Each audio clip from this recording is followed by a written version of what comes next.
안녕하세요. 짜증내는 남자 짜랑입니다. 오늘의 부제목 IMF의 경고. 11월 9일 날짜 신문기사입니다.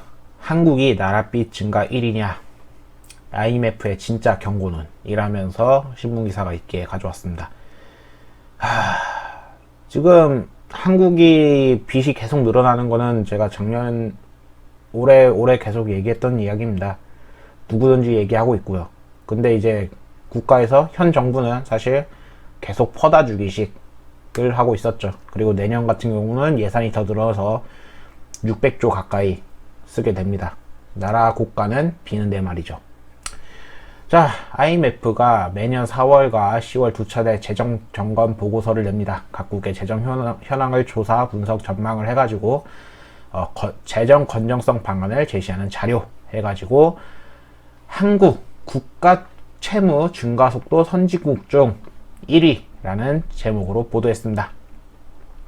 그래서 우리 재정에 대해선 국간이 꽉꽉 채워지고 있다 라면서 이재명 씨가 페이스북에 올린 것도 있고, 당장 재력 여력이 없다 하면서 국무총리 씨가 얘기한 것도 있는데, 서로 다른 얘기들이 나오는 시기라 화제가 됐습니다. 3자의 눈으로 본 우리의 재정은 어떤 상태일까?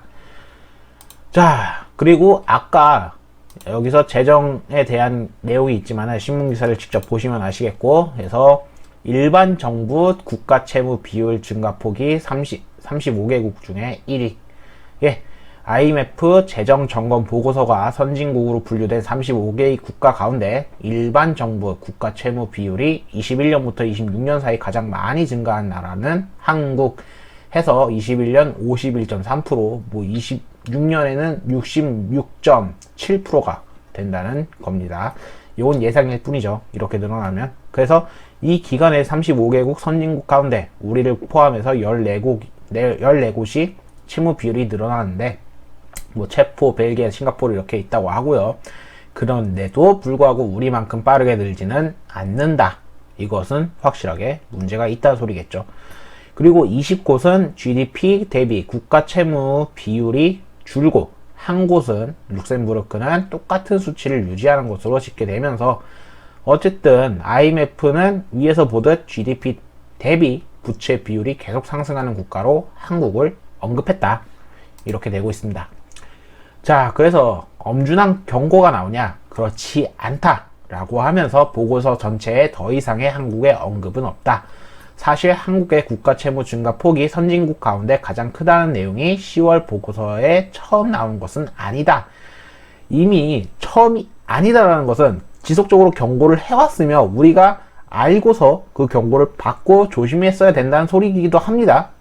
자, 어쨌든 4월에 나온 보고서에서도 국가 채무 비율이 이렇게 늘어나고 있다는 것으로 전 세계 계속 1위였다.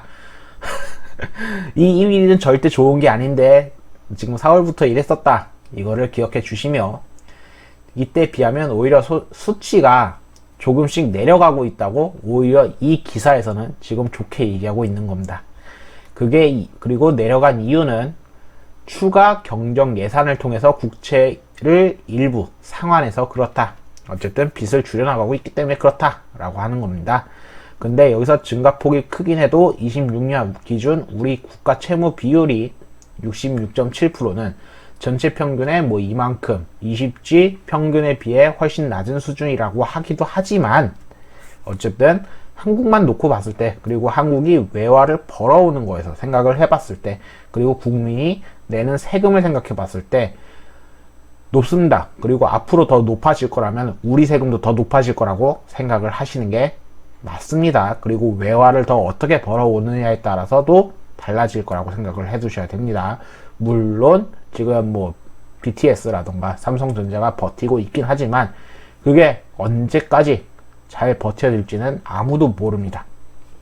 자, IMF가 10월을 들어 한국의 재정 건전성에 경고를 보냈다거나 우리나라가 국가 채무 비율 상승을 방치했다는 식의 시각으로 접근할 수 없는 이유다 라면서 그나마 그래도 괜찮다 라고 여기서는 이야기를 하고 있습니다. 자, 한국의 국가 채무와 다른 선진국과 뭐가 다를까 해가지고 다른 나라의 움직임을 눈여겨보았을 때 국가 채무 증가 폭으로 우리를 뒤를 잇는 체코의 경우 증가폭이 이만큼에서 요만큼으로 급감했고 4월 보고서에서는 이 기간 5% 늘어나는 국가가 5곳이 있는데 10월 고수로는 10월 기준으로 3곳, 그러니까 다들 빚을 줄이고 있다. 요것을 보면서 뭐 한국도 줄인다고 했지만 사실상 늘어나고 있죠, 빚은. 당장 내년만 봐도 35개의 국가 중에 우리를 포함한 12나라의 국가 채무 비율이 증가 중이다. 그래서 우리가 선진국의 일반적인 경향에서 동떨어져 있다는 건 분명하다. 다른 나라들은 점차 조금씩 계속 줄이고 있지만 우리도 줄이고 있지만 우리는 그래도 오르는 빚이 더 늘어나는 지금 그 모습을 보이고 있다. 이렇게 생각해 주시면 되겠고요. 그래서 이 진짜 경고는 영어로 써 있지만 세계 금리는 곧 예상보다 가파르게 오를지도 모르는데, 그러면 대부분 국가에서 돈을 빌리는데 드는 비용이 오르고 신흥시장에서도 취약성으로 커지게 된다. 많은 나라에서 재정 왕충지대는 세계 금융위기 이후 복구되지 않았다. 그리고 지금은 오히려 더 줄어들었다. 즉 국가 채무가 많아가지고 안전한 나라가 줄어들었다는 게 의미가 있습니다. 한국을 포함해서 말이죠. 다만 다들 이제 빚이 많아지니까 한국이 오르는 것도 당연하다, 이 소리로 받아들이시면 안 됩니다. 다른 나라도 이미 알고 줄이고 있는데 한국도 열심히 줄여야 될 판에 이것을 안전하다고 생각을 하고 늘리면 안 된다는 겁니다. 지금부터 차근차근 줄여나가는 게 지금의 숙제일 겁니다. 그래서 인플레이션 시대라는 경고가 나오고 있는 요즘이다. IMF 역시 이 경고를 잊지 않았습니다. 저금리인 지금까지 돈을 빌리는 것은 쉬웠겠지만 앞으로는 점점 더 어려워지고 비용도 많이 들 거라는 경고입니다. 개인뿐만 아니라 국가도 마찬가지입니다. 재정 건전성을 왜 지켜야 되느냐 하는 근본적인 질문에 대한 대답도 있었습니다. 재정이 지속 가능할 거라는 신뢰를 쌓은 것은 여유와 시간을 벌어준다. 돈을 빌려준 쪽에서 해당 정부가 재정적으로 책임감이 있다고 믿을 때 빚내는 게 다 쉽고 저렴해진다. 사람, 개인이나 국가나 똑같습니다. 얘가 잘 갚을 것이다 라는 확증이 있어야지 누군가한테 돈을 얻을 수 있을 것이고, 그것이 뭐 IMF든 은행이 됐든 사람이 됐든 간에 빌리기가 더 쉬워질 건데, 빚은 엄청 많은데 그것을 갚을 능력이 없어진다고 생각을 했을 경우 어떤 곳이 돈을 빌려줄 수 있을까요? 불가능할 겁니다. 그리고 그것은 1위를 하고 있는 한국은 더욱더 힘들 거라고 생각하고 있습니다. 미국같이 진짜 어마무시한 빚을 지고 있는 나라도 있습니다. 다만 그 나라가 지금 세계의 중심이라는 것을 잊지 말아 주셨으면 합니다. 한국이 그런가? 아니요. 한국은 안타깝게도 지금 그러지 못하고 있습니다. 물론 그렇다고 해서 미국이 항상 이길 거다, 100% 무조건 쭉쭉 나갈 거다 라고 생각하지도 않습니다만, 그것이 언제일진 아무도 모릅니다. 적어도 지금 당장은 아닐 겁니다. 자, 재정 운용을 어떻게 할지는 선택의 문제입니다. 전 국민 재난지원금을 줄지도, 세금이 더 거치면 돈을 갚아야 하는지 아니면 필요한 곳에 써야 하는지도 정부와 국민이 함께 논의해서 정하면 될 일입니다. IMF는 각국 정부에 주로 아껴 쓰라는 권고를 많이 하는 국제기구이기도 한데, 다만 그 과정이 우리가 남들보다 얼만큼 떨어져 있는지, 갈림길을 택하면 치러야 할 대가는 그 무엇인지 정도는 알아야 합니다.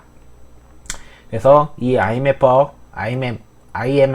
재정 점검 보고서의 이 뜻도 그러한 데서 찾을 수 있을 것입니다.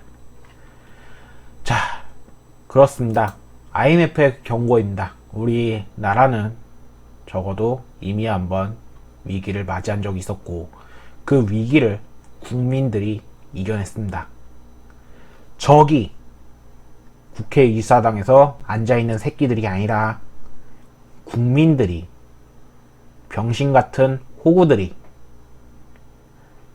아니죠, 개병신 취급을 받고 있는 호구들을 선동하여 우리 국민을 지금 그렇게 취급하고 있는 겁니다. 어제 LH 사건도 그렇고요. 우리들을 이용해서 나라 빚을 늘렸고, 늘리면서 갚으면은 또 우리들을 이용해 먹겠죠. 과거 IMF랑 똑같을 겁니다. 저는 거기에 대해서 분노를 표현하며 제발 나라의 빚을 늘리려고 하는 그러한 자를 뽑지 않기를, 그렇게 생각하면서 오늘은 여기까지 하겠습니다. 감사합니다. 짠함이었습니다.